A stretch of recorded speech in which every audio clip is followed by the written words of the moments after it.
ಬಹಳ ಬೆಂಗಳೂರಿನಲ್ಲಿ ಬಹಳ ದೊಡ್ಡ ವಿಚಾರಗಳನ್ನ 770,000 ಸಜೆಷನ್ಸ್ ಬಂದಿದೆ. ಅದಕ್ಕೆ ಫಸ್ಟ್ ಲೈನ್ ಅಲ್ಲಿ ಏನೇನ್ ಮಾಡಬೇಕು ಅಂತೇಳಿ ಈ ಟ್ರಾಫಿಕ್ ವಿಚಾರದಲ್ಲಿ, ಈ ಕಸದ ವಿಚಾರದಲ್ಲಿ,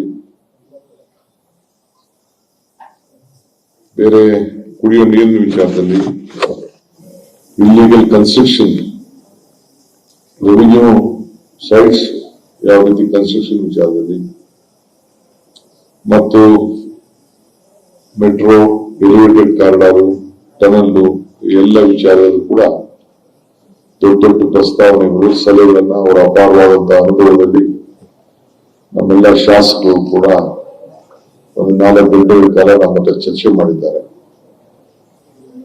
ಸೊ ನಾನು ಏನೇನ್ ಮಾಡಬೇಕು ಅಂತ ಏನು ಇದ್ದೀವಿ, ಇದು ಬೆಂಗಳೂರಿನ ಜವಾಬ್ದಾರಿ ಎಲ್ಲ ನಮ್ಮ ಶಾಸಕರಿಗೆ ಇದೆ.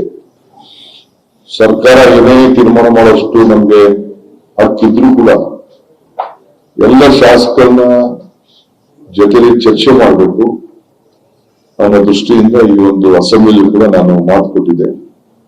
25ನೇ ತಾರೀಕು ನಿಮ್ನೆಲ್ಲ ಕರೆದು ಚರ್ಚೆ ಮಾಡ್ತೀನಿ ಅಂತೇಳಿ.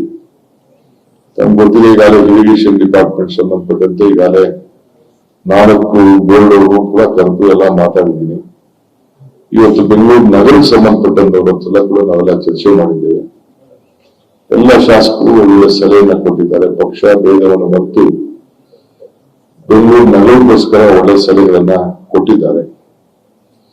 ಮುಖ್ಯವಾಗಿ ನಾನೇನು 2 ಲೈನ್ ಪ್ರಪೋಸ್ ಮಾಡಿದ್ದೀನಿ. ಟನಲ್ ನಾನು ಗುಡ್ಡದಲ್ಲಿ ನೋಡ್ಕೊಂಡು ಬಂದಿದ್ದೀನಿ, ಬೇರೆ ಕಡೆಯಿಂದ ಮಾಹಿತಿ ತಂದಿದ್ದೇನೆ, ಅದನ್ನೆಲ್ಲ ಅವರಿಗೆ ಮಾಡಿಕೊಟ್ಟಿದ್ದೇನೆ.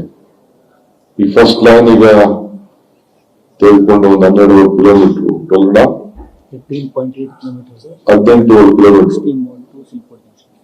ಎಸ್ಟೀನ್ ಮಾಲ್ ಟು ಸಿಲ್ಪೋರ್ಟ್ ಜಂಕ್ಷನ್ಗೆ, ಅದಕ್ಕೆ ಟೆಂಡರ್ ಕರೆದು ಕ್ಯಾಬಿನೆಟ್ಗೆ ತೆಗೆದುಕೊಂಡು ಹೋಗುವಂತ ವ್ಯವಸ್ಥೆ. ನೆಕ್ಸ್ಟ್ ಕ್ಯಾಬಿನೆಟ್ ತೆಗೆದುಕೊಂಡು ಹೋಗೋದನ್ನ, ಅದಕ್ಕೆ ಕೆಲವು ಅಕ್ವಿಷನ್ಸ್ ಇರ್ತದೆ. ಹೊರಗಡೆ ಬರ್ಬೇಕಾದ್ರೆ, ಈಚೆ ಹೋಗ್ಬೇಕಾದ್ರೆ ಕೆಲವು ಜಾಗಗಳಲ್ಲಿ 4-5 ಪಾಯಿಂಟ್ ಓಪನಿಂಗ್ ಕೊಡಬೇಕಾಗ್ತದೆ. ಆ ಜಾಗದಲ್ಲಿ ಕೂಡ ಕೆಲವು ಅಕ್ವಿಷನ್ಸ್ ಕೂಡ ಇರ್ತದೆ. ಸೊ ಅದನ್ನ ಅವ್ರಿಗೆ ತೋರಿಸಿದ್ದೇನೆ. ಅದು ಎಲ್ಲರೂ ಕೂಡ ಸರಿ ಇದೆ ಮಾಡಿ ಅಂತ ಹೇಳಿದ್ರೆ 2 ಕಡೆ, ಆಮೇಲೆ ನಾರ್ತ್, ಸೌತ್, ಈಸ್ಟ್, ವೆಸ್ಟ್ ಕೂಡ ಒಂದು ರೆಡಿ ಮಾಡಿದ್ದೇನೆ. ಅದು ಕೂಡ ಮುಂದಕ್ಕೆ ನೆಕ್ಸ್ಟ್ ಫೇಸ್ ಅಲ್ಲಿ ತೆಗೆದುಕೊಳ್ತೇವೆ.